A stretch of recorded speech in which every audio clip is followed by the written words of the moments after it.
आज की डिबेट का विषय आपको बता देते हैं। पाकिस्तानी कलाकारों पर भड़के शोले शांत होने का नाम नहीं ले रहे हैं और हिंदी फिल्म इंडस्ट्री में दो फाड़ हो चुके हैं।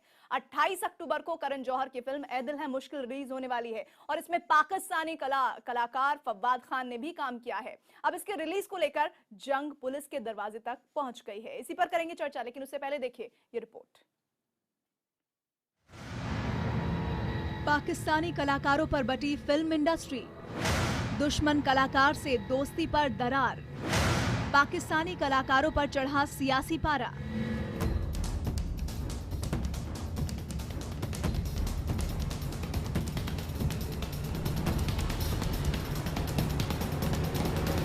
हम हिस्ट्री पढ़ते हैं, पहले की हिस्ट्री जो कांग्रेस ने हमको सिखाई थी बुक में कि हिस्ट्री क्या होती है और आज की हिस्ट्री में बहुत फर्क है। अगर आडवाणी साहब ने जिन्ना को नेशनलिस्ट बोला था तो Jinnah was more nationalist than Nehru and Gandhi, जो आज हमको मालूम पड़ रहा है। पाकिस्तानी कलाकारों पर छिड़े महासंग्राम का ये लेटेस्ट एपिसोड है, जिसमें गायक अभिजीत ने जिन्ना के नाम पर ऐसा बयान दे दिया जिसे लेकर वो खुद कटघरे में आ गए। उनके इस बयान के बहाने कांग्रेस नेता दिग्विजय सिंह ने प्रधानमंत्री मोदी पर हमला कर दिया। क्या अभिजीत के बयान से प्रधानमंत्री सहमत हैं? क्या अब वो जिन्ना और गोडसे की मूर्ति एक साथ बनवाएंगे? दिग्विजय को ये मौका IBN7 पर अभिजीत के दिए बयान से मिला, लेकिन ये लड़ाई कई मोर्चों पर जारी है। फिल्म इंडस्ट्री में इसे लेकर दो फाड़ हो चुके हैं। इस मामले पर रेणुका शहाणे ने एक फेसबुक पोस्ट लिखा है, जिसमें इस बहस को और हवा मिल गई। रेणुका ने लिखा, डोनाल्ड ट्रंप ने एक इंटरव्यू में कहा कि भारत और पाकिस्तान को एक होना चाहिए, तो मैं उनसे कहूंगी कि क्या वो हिलेरी के साथ आ सकते हैं। जब बात सलाह देने की हो तो सभी को ये आसान लगता है, लेकिन करना मुश्किल होता है। यही बात भारत पाकिस्तान पर भी लागू होती है। हम उस देश के साथ कैसे रिश्ते रख सकते हैं जिसके साथ युद्ध हो चुके हैं। निजी तौर पर मेरा मानना है कि भारत और पाकिस्तान के बीच कला और संस्कृति के नाम पर कोई रिश्ता नहीं होना चाहिए, क्योंकि मुझे लगता है कि इसके पीछे सिर्फ आर्थिक हित छिपा है। दरअसल पाकिस्तानी कलाकार फवाद खान को लेकर बनाई गई करण जौहर की फिल्म ए दिल है मुश्किल के रिलीज की तारीख नजदीक आ रही है और इसे लेकर मचे घमासान में हर रोज एक नए किरदार की एंट्री हो रही है। पहले सलमान खान ने पाकिस्तानी कलाकारों के समर्थन में बयान दिया। इसके बाद अनुराग कश्यप ने प्रधानमंत्री को जो ट्वीट किए उससे विवाद और बढ़ गया। सर, आपने अभी तक पाकिस्तान जाकर वहाँ के PM से मुलाकात के लिए माफी नहीं मांगी है, जबकि उसी दौरान 25 दिसंबर को करण जौहर ए दिल है मुश्किल की शूटिंग कर रहे थे। क्यों आप चुप हैं? इसीलिए हमें ऐसी स्थिति का सामना करना पड़ रहा है। अनुराग का ये ट्वीट बहुत से लोगों को नागवार गुजरा। बात प्रधानमंत्री पर कही गई थी, इसलिए सियासी पारा भी चढ़ गया। अनुराग कश्यप ने जो सवाल उठाया है, उस सवाल का जवाब भारतीय जनता पार्टी को और प्रधानमंत्री को देना पड़ेगा। आपने जिन पाकिस्तानी कलाकारों को वीजा दिया था, क्या वो कैंसिल किया? फिल्म स्क्रीन करना कि नहीं करना, ये तो प्राइवेट इंडिविजुअल्स का अपना हक है। लोग आज पाकिस्तान के खिलाफ और हमारी सेना के साथ खड़ा होना दिखना चाहते हैं। पाकिस्तानी कलाकारों पर छिड़ी इस बहस को लेकर रिलायंस इंडस्ट्रीज के चेयरमैन मुकेश अंबानी से भी एक कार्यक्रम में सवाल पूछा गया, तो उन्होंने दो शब्दों में साफ कह दिया कि देश से बढ़कर कुछ नहीं है। एक बात मैं साफ तौर पर बता दूं, मेरे लिए देश पहले है। मैं बौद्धिक व्यक्ति नहीं हूं, ऐसे में मैं इन चीजों को नहीं समझता हूं, लेकिन निसंदेह सभी भारतीयों की तरह मेरे लिए भारत पहले है। ए दिल है मुश्किल 28 अक्टूबर को रिलीज होनी है और जिस तरह से इस मामले पर छिड़ा महासंग्राम बढ़ता जा रहा है, उससे साफ है कि फिल्म के रिलीज होने तक तो इस विवाद पर फुल स्टॉप नहीं लगेगा। और इस पूरे मामले पर बात करने के लिए हमारे साथ बीजेपी के प्रवक्ता सुधांशु मित्तल, वकील शहजाद पूनावाला, बॉलीवुड से मशहूर अभिनेत्री रेणुका शहाणे और कुशाल धुरी, नेता MNS के हमारे साथ हैं। इनसे हम बातचीत करेंगे और साथ ही रेणुका, रिएक्शन की शुरुआत मैं आपसे ही करूंगी। जिस तरह से अनुराग ने हमारी संवाददाता शिवांगी का जो नंबर है वो सोशल साइट पर डाल दिया है, उस पर आपका क्विक रिएक्शन। लेकिन एक ब्रेक के लिए फिलहाल मुझे रुकना होगा, जल्द लौटेंगे, चर्चा को आगे बढ़ाएंगे। देखते रहिए IBN7।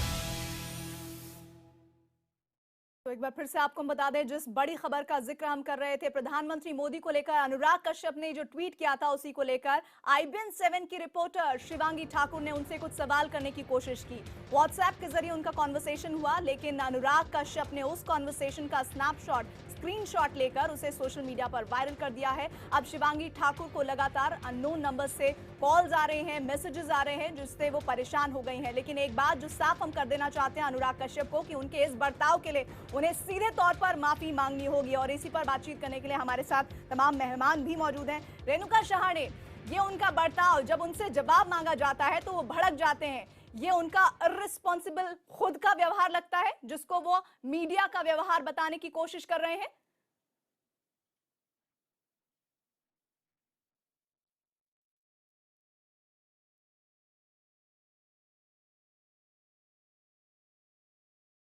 रेणुका शहाणे, आप तक मेरी आवाज हैरान जी हूं जी कि उन्होंने ऐसा कुछ किया है। ये बहुत जी जी ये बहुत ही संगीन जुर्म है मेरे हिसाब से।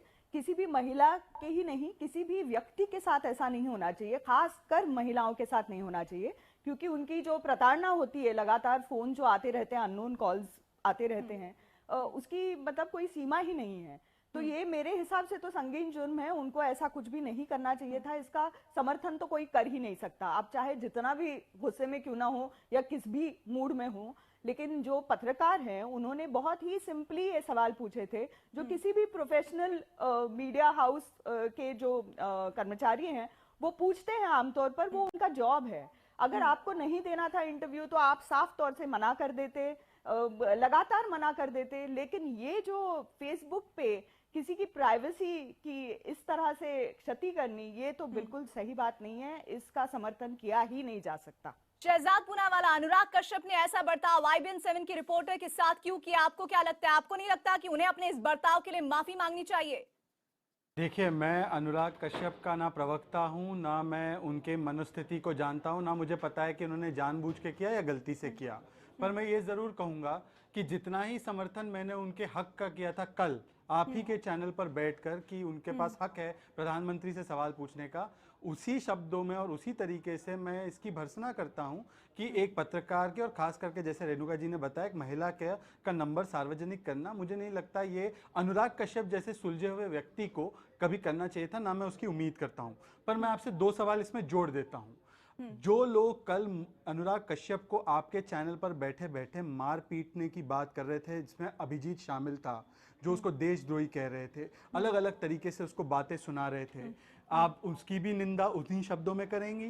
क्योंकि प्रधानमंत्री से सवाल पूछना भी कोई राष्ट्र, कल भी मैं आपका शो देख रही थी और आज भी आपको तमाम जनता सुन रही है। आप हमेशा मुद्दा जो है उसे भटकाने की कोशिश करते हैं, विषय पे आप रहते नहीं है और तमाम तरह की जो बातें हैं, तथ्य हैं, वो रखते हैं। मैं ब्रेक के लिए यहाँ पर रुक रही हूँ। सुधांशु जी, मैं आपके पास आऊंगी, साथ ही कुशाल दूरी साहब आपके पास भी आऊंगी। एक ब्रेक के लिए रुक रहे हैं, आप देखते रहिए IBN 7।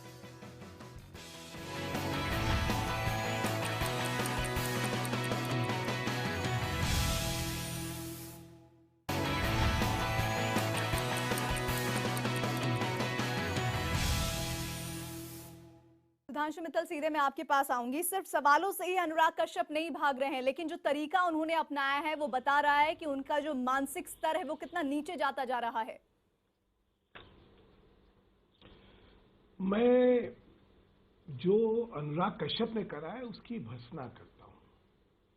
आपसे ये कहना चाहता हूं कि इसमें एक आपराधिक मामला IT एक्ट के तहत दर्ज करवाना चाहिए, क्योंकि सेक्शन 2, 3, 66A, 66E और 67A जो IT एक्ट का है, उसका इन्होंने उल्लंघन करा है, जो बहुत जघन्य अपराध है। और आपकी जानकारी के लिए बता दूं कि उसमें 5 साल तक की सजा है।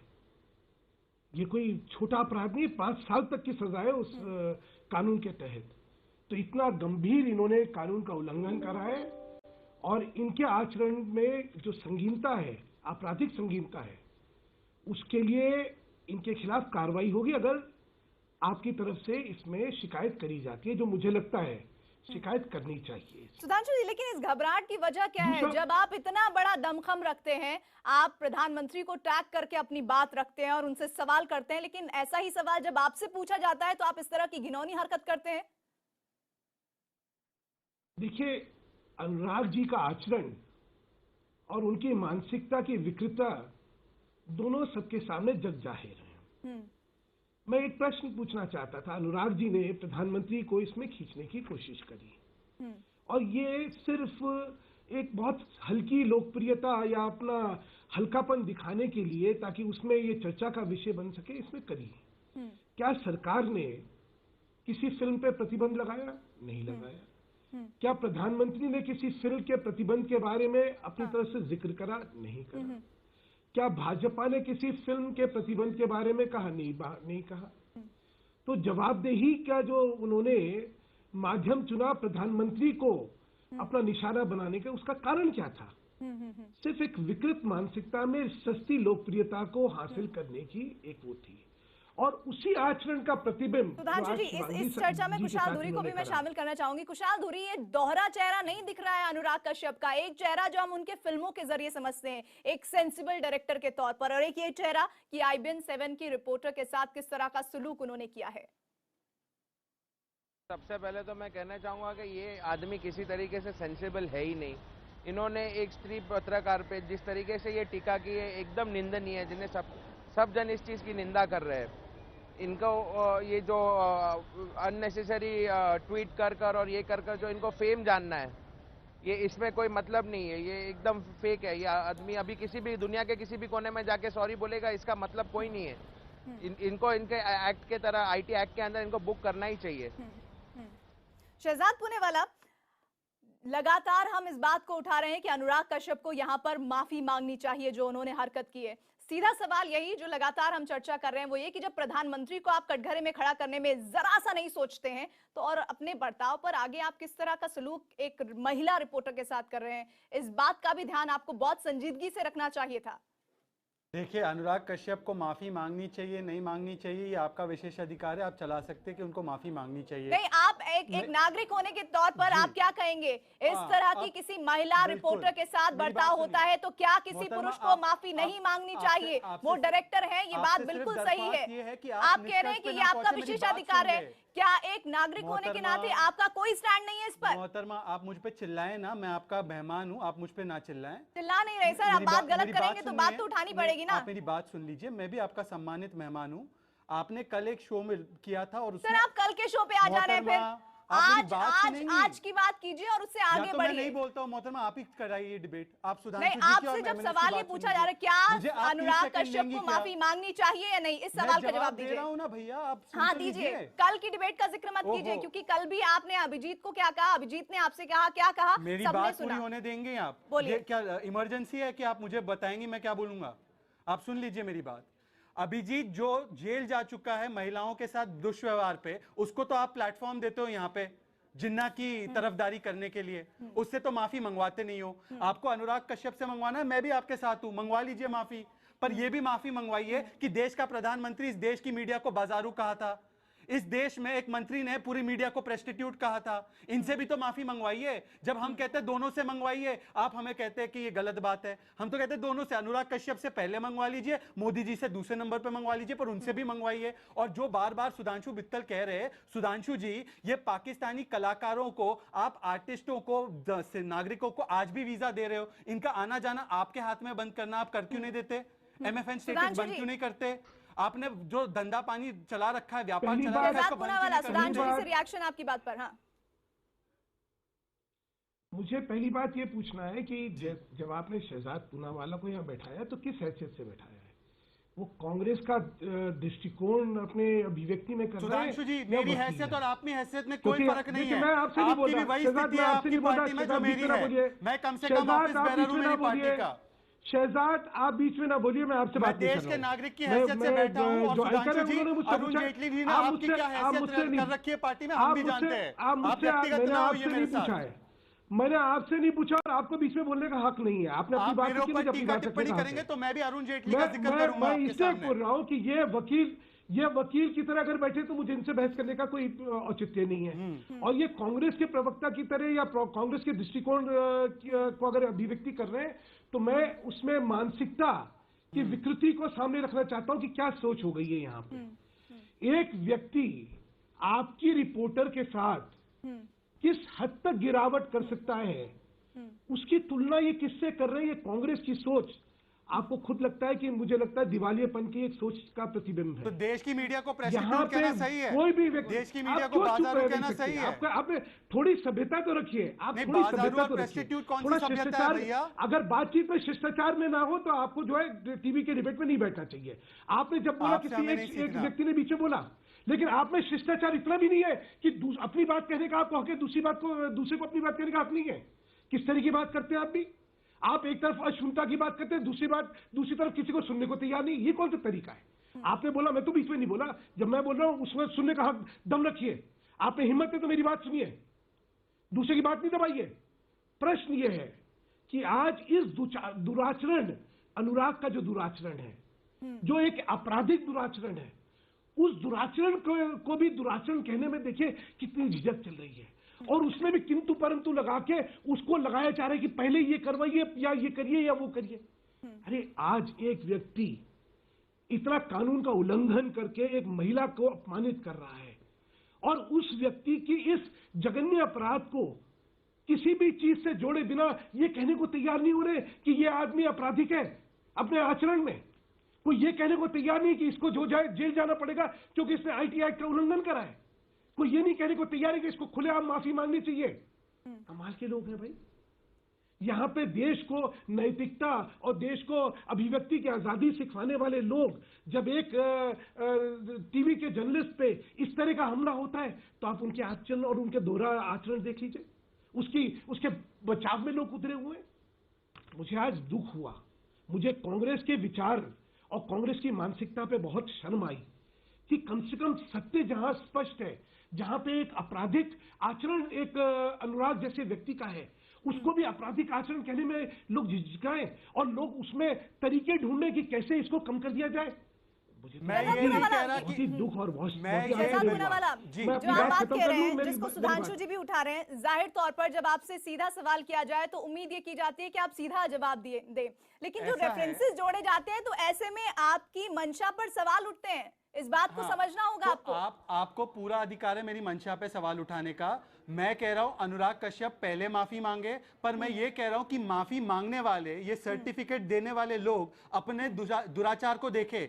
एक दूसरी महिला पत्रकार है बरखा दत्त, उसको इनके समर्थकों ने क्या क्या गालियां नहीं दी है, हर रोज बुरखा दत्त कहते हैं। ये इनके समर्थक है, मैं इनकी लिस्ट बना सकता हूं ट्वीट की और इनके नेताओं की। इन्होंने कभी माफी मांगी है? इनका प्रधानमंत्री कहता है कि ये पूरे सारे लोग बाजारू है, इनका मंत्री कहता है प्रेस्टिट्यूट है, तो इनको कहिए कि ये भी माफी मांगे, तब तो मैं मानूं कि ये निष्पक्ष है। रेणुका शहाणे एक बार में इस बात को कहने में कुछ लोगों को दिक्कत क्यों हो रही है कि अनुराग को माफी मांगनी चाहिए? रेफरेंसेस तमाम जुड़ाए जा रहे हैं, हाँ उन्हें मांगनी चाहिए, इन्हें मांगनी चाहिए, इन्हें भी मांगनी चाहिए, इस बात का जिक्र क्यों करना पड़ रहा है? उससे क्या फर्क पड़ता है?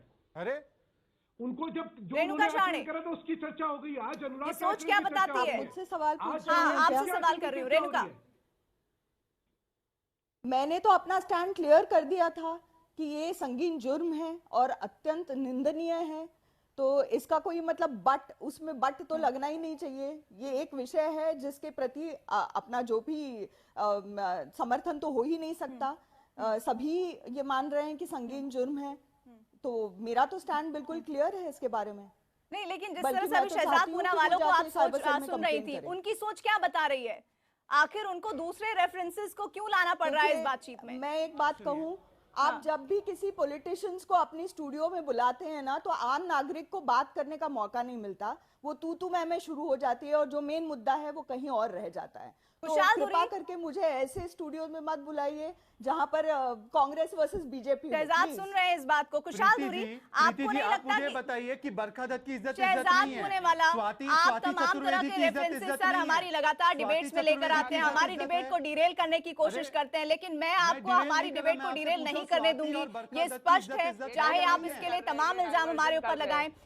एमएनएस का क्या स्टैंड है खुशहाल दूरी साहब इस पूरे मामले को लेकर? इस बात पर सबसे पहले तो मैं शहजाद जी को एक सवाल पूछना चाहूंगा, जिन्होंने अभी ये स्टेटमेंट किया कि अगर आपका चैनल चाहे तो उनसे माफी मंगवा ले। क्यों ये नहीं बोल सकते जब पूरा देश उसके खिलाफ बात कर रहा हो?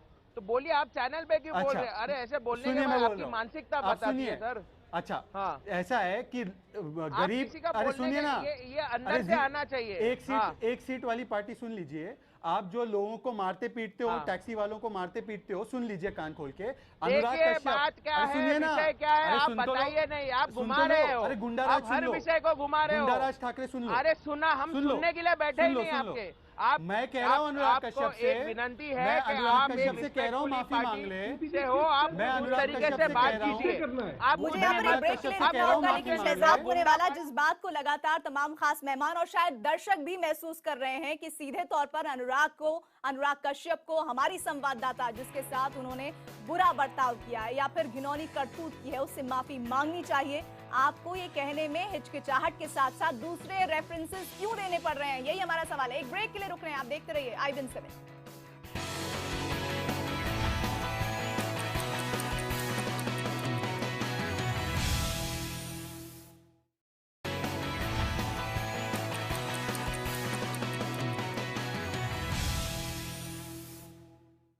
देश दिन भर में हम चर्चा को आगे बढ़ाएं उस वक्त अभी आपको बता दें एक बड़ी खबर। करण जौहर ने कहा है कि वो भविष्य में पाकिस्तान से किसी भी कलाकार को अपनी फिल्म में शामिल नहीं करेंगे। यही नहीं, करण जौहर का कहना है कि वो इसलिए चुप हैं क्योंकि कुछ लोगों को लगता है कि वो देश विरोधी हैं, लेकिन मैं कहना चाहता हूं कि मेरे लिए देश सबसे पहले है। रेणुका शहाणे, इस पर आपका कोई रिएक्शन? जाहिर तौर पर इस बात को सभी लोग मान रहे हैं कि इस तरह जब फिल्म बन रही थी तब नहीं रोका गया और अब रोका जा रहा है। इन पाकिस्तानी कलाकारों के बैन को लेकर फिल्में नहीं चलने देने की बात की जा रही है। अगर करण जौहर ऐसा कह रहे हैं तो क्या अब सिनेरियो होना चाहिए? क्या इस फिल्म को आगे बढ़ने दिया जाना चाहिए? जैसा एमएनएस कह रही है कि अगर ये रिलीज होती है तो हम तमाम तरह के घटनाक्रमों को अंजाम देंगे। आपका क्या स्टैंड है इस पर? नहीं, मुझे तो ऐसा लगता है कि जब करण जौहर ने ये फिल्म बनाई थी तब तो पाकिस्तानी कलाकारों को वीज़ा दिया गया था। उन्होंने शूटिंग 1.5 साल पहले वो कर चुके थे और उसके बाद जो घटनाएं हुई, घटनाक्रम हुआ, उस आधार पे मुझे लगता है कि रेट्रोस्पेक्टिवली हमको उनको ये क्या कहते हैं मानसिक तरीके से दबाव नहीं लाना चाहिए, क्योंकि हम ये समझ सकते हैं कि जो चीज़ 2 साल पहले हुई है उसका हम अब भुगतान उनसे क्यों मांगे, ये मुझे लगता है सही नहीं है। कुशाल दूरी, जैसा रेणुका शहाणे कह रहे हैं कि उनकी देशभक्ति पर सवाल नहीं किया जाना चाहिए और अगर वो दिल खोलकर ये बात कह रहे हैं और अभी तक पूरी बात सुन लीजिए। जी मेरी पूरी बात सुन लीजिए। मैं कह रही हूँ कि मैं तो बल्कि पाकिस्तानी कलाकारों को लेने के खिलाफ ही हूँ। हाँ।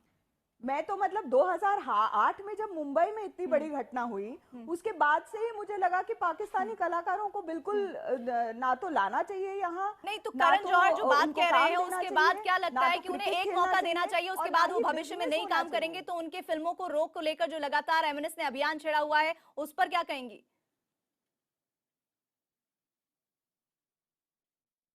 नहीं, मैं तो ये कह रही हूँ कि सब पे रोक लगनी चाहिए। मैं तो हैरान हूँ कि एमएनएस सिर्फ पाकिस्तानी कलाकारों के पीछे क्यों लगे हैं।